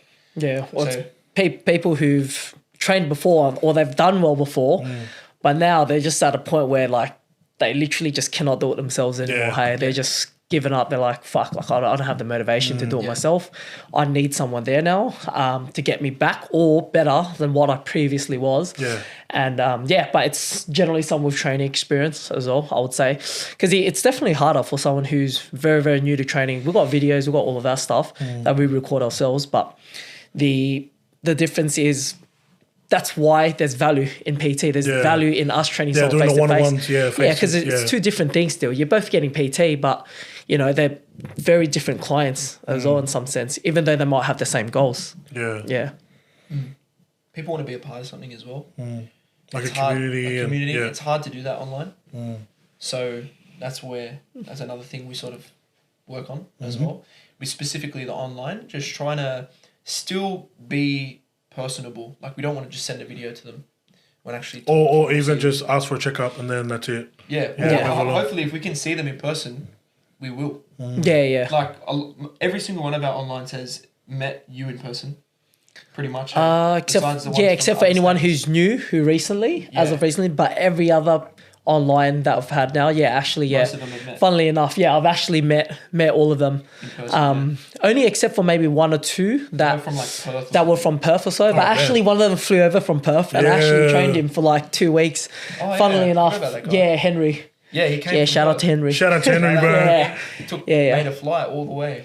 So he needed to come to Sydney for a few things and he was quite far still, but he travelled down to come and see me as well. And because I did online with him probably for like a year before I even saw this guy. So there's a few people as well. Yeah, funnily enough. But other than that, anyone who's close enough proximity wise, even if they're an hour away, they will make the travel every now and then if they need to get a bit of that extra guidance, a bit of that face-to-face help. Then they'll come down and see us, which is good because you know we can maintain rapport with them. But and it's just that sense of community as well because we will get them to meet some of our other clients too. Yeah, this is so interesting, man, because I definitely know that like the online stuff is now becoming a thing that everyone's trying to get onto, especially PTs. Yep. And I think mainly, like just from the conversations I've had with other PTs, the main reason is that they're wanting to get their time back. Yeah. But I'd love to ask this, right? Because you know I'm not gonna be acting as if I know. Yeah. But for a person that is thinking of starting, let's say something similar in online, like you know, program or doing like something similar to like Primal Guerilla, and they say I want my time back. What's your take on that from people that's already doing it right now? Damn. You want me to say it or It depends because we probably both have different answers? Yeah. You go first. All right, I'll give you my answer on it because I do so much of the programming and all the programming for these clients right now. Basically, in my opinion, it depends on how you do it, but the person who's going to do it and be a lot more personable with their clients and spend that extra time maybe even making calls to these clients as well, by the end of all of it, you don't get that much of your time back. The programming side of things, people don't understand, but it takes a lot of time. If you're programming maybe for 12 to 16 weeks a whole ahead and you just give someone a 16-week program, obviously that's a lot of your time off. It's true. But at the end of the day, if you want to provide a better service to people, and people change on a week-to-week basis sometimes. They could get sick or whatever. You need to make adjustments for people. People get injured even in the middle of training. Their goals could literally change. So you got to be able to adjust for that. And when you're programming for people, if you want to make things more customizable in some sense for them specifically, then really you actually need to spend that time almost every week or second week. You're putting more effort in. Put the effort in with your clients because at the end of the day, that's what keeps that relationship with you and your client. It gets them results, but at the same time, it literally keeps them accountable better as well. Whereas, not saying that doing other methods can't, because I would say that some people who are just better at keeping themselves accountable, like just need something to follow, you probably don't need to contact them as much. But majority of people who do want online PT, a majority of them actually want a program, but they actually need accountability. Yeah. They don't want it. They say they need it when they call us up. So that's the biggest difference. And really then in that case, that means that's actually more work for the trainer because you need to make sure these guys, you're up their ass and you're getting them to do what they need to do. Yeah. So yeah, it's actually a lot more time consuming than people expect. Yeah. But not even that. Like, just add on to your thoughts. Like the fact that you're thinking about all this, like 24/7, as much as you're regaining your time back. Just think about how often you're thinking about it 24/7. Yeah. Yeah. So that's like if you're thinking about it realistically, you're not really getting the time that you think you're getting back. Yeah, you're getting time back, but your energy is going into different. It's going to different like areas Yeah. Yeah. than what you were planning, which is like, Yeah. if you think about a normal like schedule for a typical PT, they go to the gym, they have their clients sometimes back to back, and then they go home. Yeah. Whereas online, just correct me if I'm wrong, it's literally a 24/7 thing. Most of the time. Yeah. Yeah. Like, whether it's your thoughts, whether you're thinking about it, Yeah. or even to like checkups, or someone might be like, I don't know how the You apps what? work. Yeah, Yeah. message you. Yeah. So it's literally on the go. Yeah. It's 24/7 job. Yeah. It's not like you have more time. In most cases, you have less time. And I actually, it's probably controversial, but I don't like online PT in that sense. I'd like, in terms of a business, I think it's actually a hard business to do. I don't think it's easy to do. I think there's easier things to do other than online PT. But in saying that, if you can do it and you can get it right, then it's mad. Yeah. But it's like anything. Like, you always got that top 2%. Yeah. And with social media, the people that you're seeing are the top 5, top 2%. There's thousands of other people trying it out there, and they're wondering why they had no clients and they're getting upset about it. But it's because it's not easy. It's the same as everything else. It's just that the reality of anything, really. When you start it, you gotta hustle it and grind it out for a long time. Yeah. Nothing comes for free. Yeah. Honestly, Yeah, that's just a 100%. fact. You gotta put in effort. Yeah. And with online, you like I said before about teams. Most of the people that are really, really busy with online PT, they have a team. Yeah. And they'll have someone that's like, oh, such and such is going to look after you. She's going to onboard you. And then after she onboards, and then after this person sends the before and after instructions, and then after that, and then you've sent all your stuff and you've downloaded the app and everything, then you get a group meeting or a group Zoom all together as a Zoom, and then you get like a technique workshop. But in that technique workshop, you can't talk about with one person in the group, why are you not showing up to the gym? What's upsetting you? What's not motivating you during the day? How come you struggle to get out of bed? Like, they've got problems they want to talk about that they can't. And that's what you miss in that sense. So it's really hard to scale Yeah. PT. Like PT stuff. online. Yeah. Yeah. I feel like it's hard to scale in general. But like, it is hard to scale because people want to talk. And I guess the reason we're mentioning this is because that's why people stay with you. Yeah. That's why they're going to stay. They're not going to stay because they had a mad program. Like, you can get a mad program everywhere. Like, there's so many people who can give a mad program Yeah. and give you results, but there's not that many people who will be your friend. So, and then like I said before, there's different people who gravitate towards different people. So like, someone might love it with one trainer and hate it with another. They could almost be the same. Yeah. So it just really just depends on the market. Yeah. It's really going back to the saying that people don't buy products, they buy people. 100%. Yeah. Yeah, it's very true. I even had a video that I saved. I was going to do a stitch for it, but I had this one guy that I followed. He wasn't even a PT. He was just like a streamer. Yeah. And he does fitness content. And I think he has like 360,000 followers. And he made an online page, got his qualifications. He was like, thanks for everyone for waiting for me to get my qualifications. I'm like over the moon. And he released his website. And he got 50 signups. And I was like, that's mad. Like, it's good. You get 50 signups. You've done the content. Like, it's all good. But what's the percentage of that out of 350,000? Like, he's done really well. Just to get 50. You can't discredit that to get 50. But how many people have 350,000 followers to utilize from organic as well? Not like paid ads and everything. Like, he organically, his content's so good. And he is a good trainer because he trains well. And he looks good. So he's done well in that sense. But then how long has it taken him to get that? Yeah. You know what I mean? He's trained for years. He's studied content for years. He's posted consistently for years. And then just to get 50. Blew up, put his website out, and he's got 50. That's the blueprint. But that's not like a 1 year thing. This guy's worked so hard for that, but no one sees that. They're all like, oh, you get to work from overseas. You got all these clients, but he's been working, so it's good.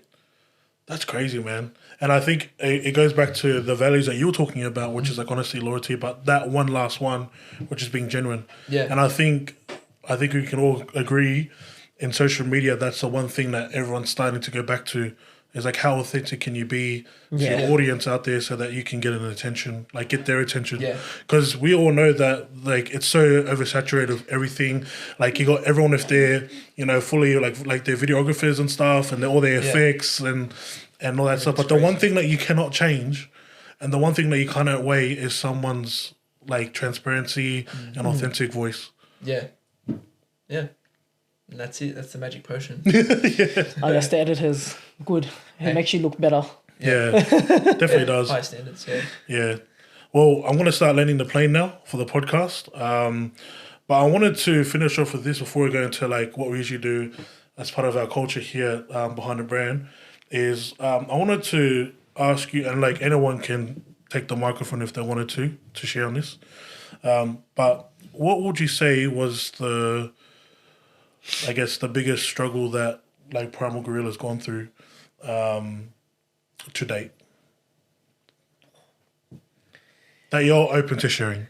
Because I know there's probably some other things that will probably be like for legal purposes and stuff. Like, you know what I mean? Yeah. But like, what would you say has been like the biggest struggle that Primal Guerrilla's like experienced? I have one in mind. You probably have one different. Mine's the internet. Okay. I think the internet is a personal trainer's biggest problem. Yeah, well. In a way. Yeah. Not in every way, but like the first thing that you get from someone when they walk in the gym is that I've been doing this, and it's like, I saw it from this guy, and you're like, why are you doing that? And they're like, oh, because I got a sore back, so I saw it, and I think I should do it because such and such does it. I'm like, yeah, but that's not for that. Like it's on the right track, but it's not for that. So you're always having to, in this industry with online, you're always having to talk people into the right direction, which is our job anyway. Because I guess it's like little kids, right? In a sense, like you wouldn't leave someone in an environment where they can not know what they're doing and just start picking things. Yeah. Because they don't know what they're getting. And they're just grabbing it because someone told them to. You don't want to do that. But then once you're in an environment where you've got the correct guidance and you know what specifically you should be getting, because I've seen you in person and I know that this is your problem and your doctor said it and your physio said it and you got scans and we've tried everything else and this is all that's worked, that's the biggest problem. Yeah. Because there's just so much out there for people to just grab that you need to prove to them through their results that what they need to do is what they need to do, essentially. Yeah, that's probably the biggest the biggest barrier that I find with Primal Guerilla, being online personal training sort of thing, like, because there's so many things that they've gathered, you need to really narrow it down. Yeah. And you got to do that with everyone. Yeah. So everyone's got to narrow it down to their own thing. Some people are easier than others, and like, oh yeah, I thought so, but I didn't know. But I feel like that's the biggest. So I think it's like when they're entering into Primal Guerilla, understanding to have that teachable mindset of, I don't think it's relearning, it's like unlearning. Sometimes, unlearning some of the things on internet that's being shown, like from different creators, or they thought, oh, this particular doctor or this particular influencer had said, oh, this is the way to cure back pain. Yeah. Or, you know how they have those hooks, if you know, you know. That's everywhere these days, right? man. To try and get them into like their program or even just like their page. It's more about like unlearning than relearning or learning something new. Yeah. Exactly. Yeah. That's what I find. For me personally, at least, that's definitely my number one. Yeah. Struggle. Yeah. Yeah. You got to compete with reputable people with big businesses, big reputations, who've they're not always wrong too. It's just that it's hard to get someone that's never met that individual, that trainer before. Maybe half the time or most of the time, what the trainer's saying is right, but the person who isn't in the fitness industry, the consumer, can't contextualize it and can't like get what they need out of it. They just grab the whole thing and they sort of got it right, but then it's like, but for you specifically, like that doesn't count. And then you need to explain why. And then you're explaining against someone who has 1 million followers. Oh. That's the hard part. Yeah. That's definitely the hardest part. Yeah. What about you? You saying? Yo. Well, in terms of the business side of things as well, it's more so, it's probably the scaling because of the saturation in the market. Yeah. Being able to compete against all these bigger influencers as well. You know, a normal individual could look at you, 2,000 followers, and they're going to look at someone who has 100K, be like, oh, this guy has 100K followers. Look at his content, like, he must be a better trainer. Yeah. But little do they know, if you have 100K followers, do you really think this guy's going to be able to personalize anything for you? No way. He probably has a team that's going to have to do it. Yeah. So funnily enough, the people that technically have a smaller following, realistically speaking, they're the ones that actually have more time to take care of you. But that's, I guess, where the issue becomes in scaling now, because now I'm spending more time making sure these clients are all doing well. So there's a cap also now online on how many clients you can have. That makes sense. While still maintaining the quality of your service. And then at that point, past that point, you need a team of people who are going to be able to do what you can do as closely as possible. And then be able to provide that same service now to all these other people. Then you can scale and have a bigger team. Yeah. And now you can take care of more people. That's basically it. Yeah. Yeah. This is hectic. Like, no, this is actually really cool, man, because I've heard like other guys out there that are wanting to get into the online industry, especially the PT side of stuff. But I don't even think this is just PT. I think this is also anyone else that wants to jump into online space. Yeah. To understand that these are like the certain, I guess, problems that you're going to be going through. Yeah. And so my follow-up question to that is, if there is someone out there that is wanting to do something similar to you guys, in terms of like, whether it's teaming up together or whether it's creating that online program or going from face-to-face online, what piece of advice would you want to give to them? The 3 values. Okay. Those 3 values that we mentioned, which was loyalty, honesty, and being genuine. Yeah. You need those 3 in your service and with your partner as well. If you can't give those 3 things to your clients, then you're already lost, because you're not being genuine. You're trying to sell them something that you truly don't believe in or have. So I would definitely say that. In regards to like online or starting an online business, in fitness specifically, it's still going to be work. That's definitely it. It's still going to be work. It's not saying that you shouldn't do it. And it's not saying that you might not succeed more than another person. Try it. Just do it. Like what we said before. Yeah. Just go try it and do it. But be ready for it, because it's still going to be work. So if you thought it was going to be like less, if you're good at it, it's going to be more. Because good people are going to come. Yeah. For that, other than that, for other online businesses, they're very different. Yeah, I know there's some other online businesses that are really good, like you can make money from, and it's less work. Yeah. But they're obviously selling a product or something. So that's completely different. But specifically for fitness, those things. Yeah. Go ahead with it. Yeah, I think it's probably covered majority of everything that I probably would have said, to be honest. Like, majority of it is honestly, you need to go into it with the mindset that it's not going to be easy, because that's probably the biggest thing. People think it's easier. That's why they want to do it. Yeah. But the same thing I always say, nothing comes for free, mate. If you're going to go into it, then go into it understanding that it's actually an industry that's hard to be in, and you genuinely have to want to do it. You're going to have to like it. Yeah. If you don't really like training people, and you don't genuinely want to help people, don't even bother, because you're going to get bored of it real quick. You're going to hate your job, and then your service is not going to be great, and there you go. Yeah. Happy days over, mate. But also, I wanted to add as well, just before we move on, is that doesn't mean that you shouldn't do fitness. Because it's hard, there's actually, it's a better pie for you. So if someone's trying to get into it, just because it's like a lot of work, there's actually, with anything that's a lot of work, there's a big reward too. Yeah. Because you can make it, like you can obviously make it big with the fitness industry. So like, hard work, but you're going to get something out of it. It's not like the industry, it's not a sweatshop. Yeah. Because we're making it sound pretty like, pretty rough, but it's not a sweatshop. Like you can succeed and you can definitely make something of yourself in it, but we just come from that sort of perspective, which is like, just get ready to rip in and do some work. Yeah. I think at the end of the day, you guys are just being honest. Like Yeah, you guys are being true. honest and transparent.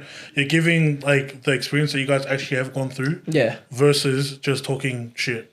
Yeah. You guys aren't talking out of your ass. Like you guys Yeah, actually are sharing the experiences that you guys have had, and I think that to itself is a true testament of like what you guys like the work that you guys have put in. Yeah. If you guys were just to be here, look good, and look pretty, which you guys already are, but aka Skux, then that'll be a different story. But you guys aren't doing that. Like you guys actually here just wanting to share this because I think it's more so conviction. Like imagine you guys doing the complete opposite. You know, like saying, "Oh yeah, you know everything's all sunshines and best rainbows. industry. It's the best industry." But you guys are, you guys are saying it for what it is. Yeah. And I think that in itself, people are going to get value out of that, especially PTs. I think PTs would really want to watch this podcast Yeah. episodes. Yeah. Like the newbies, but I think also ones that are already like established in gyms. I think they'll definitely want to watch this because there are some that are wanting to get into the online space, and I think they need I think they need a little taste so then they're prepared. Yeah. Yeah. Still do it though. Yeah. Still do it. Yeah. Don't be scared. Nah, but boys, I'm really grateful that you guys have jumped on and taken out your time.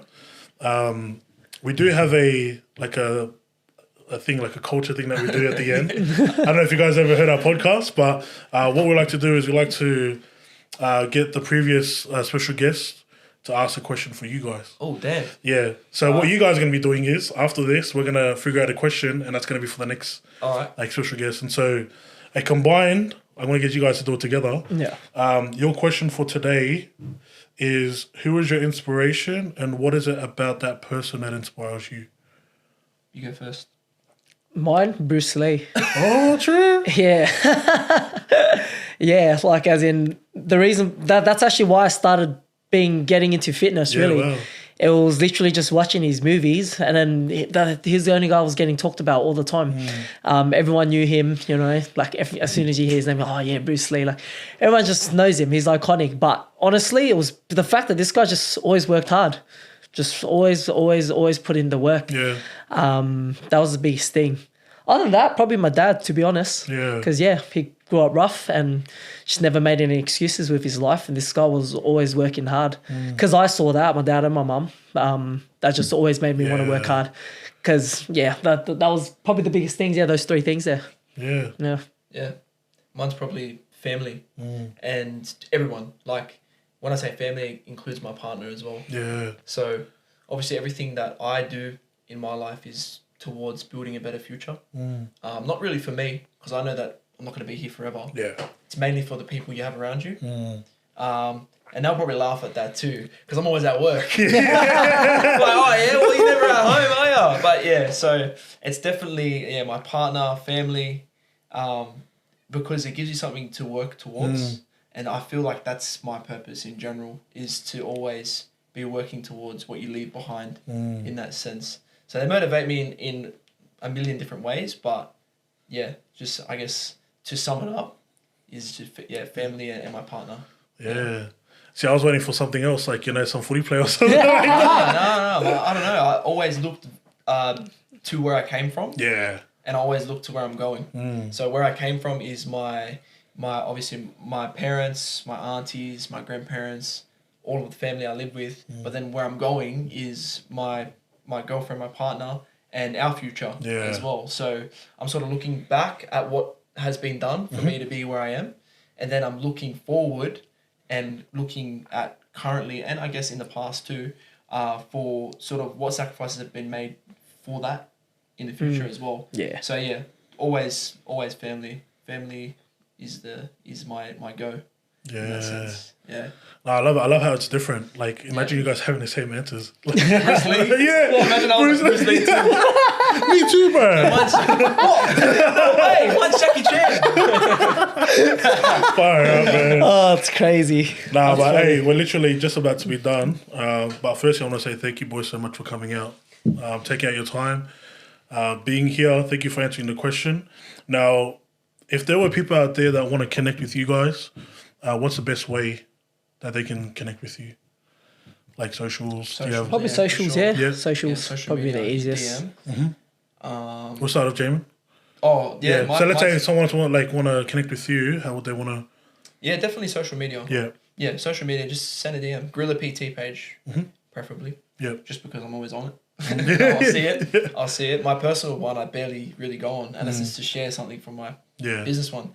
But yeah, if you just message through there, you're always going to get some sort of feedback or answer. It's never going to be left unread. Yeah. So yeah. How about you? Mine's probably the same as well. Yeah, social media is probably the easiest way to contact me because we're So always it's on Instagram, there. yeah, by the way? Yeah, Yeah. Instagram, yeah. So it's probably the easiest because we're always on there. We always need to be on there, so we don't miss anything from there. To be fair, Yeah, so what's your handle? Primal Peak Fit. Yeah. And then you got the Primal Guerilla too. Yeah, so his is Primal Peak Fit. The join one is Primal Guerilla, and Yep. my one is Guerilla PT. Yeah, so for those out there that are watching this on YouTube and Spotify, it'll be in the links down below. We'll separate it, make sure that people are aware. But yeah, other than that, bro, thank you guys so much for coming on. Thank you. Is there anything you want to bro. share before we finish? Oh, really? Nah. Thanks for having us. Yeah, thanks for having us. Honestly, Really appreciate it. Yeah, it's actually been a good talk. It's mad. Yeah, it's good. Yeah. It's good to see you doing this as well, man. Yeah. It's good. Good stuff. Yeah, I'm grateful. Yeah. I love this, bro. I love this. Yeah. You even knew that beforehand. Yeah. When I was doing like the Impact Podcast shit stuff, like, yeah, I think this is definitely something that I want to continue doing. Yeah. Yeah, and the really good thing is I'm actually like setting a platform for businesses and brands in Western Sydney. Yeah. And I think that's what keeps it real homely for me. Yeah. And it keeps it going. Yeah. Is that I'm actually making an impact. Too. Yeah. Yeah, like making an impact on your own. Home. Yeah, exactly. Yeah, no. So, anyways, that's it. That's all we got. Thank you guys all for tuning in, and we'll see you guys in the next podcast episode. Thank you. Douche, thank you.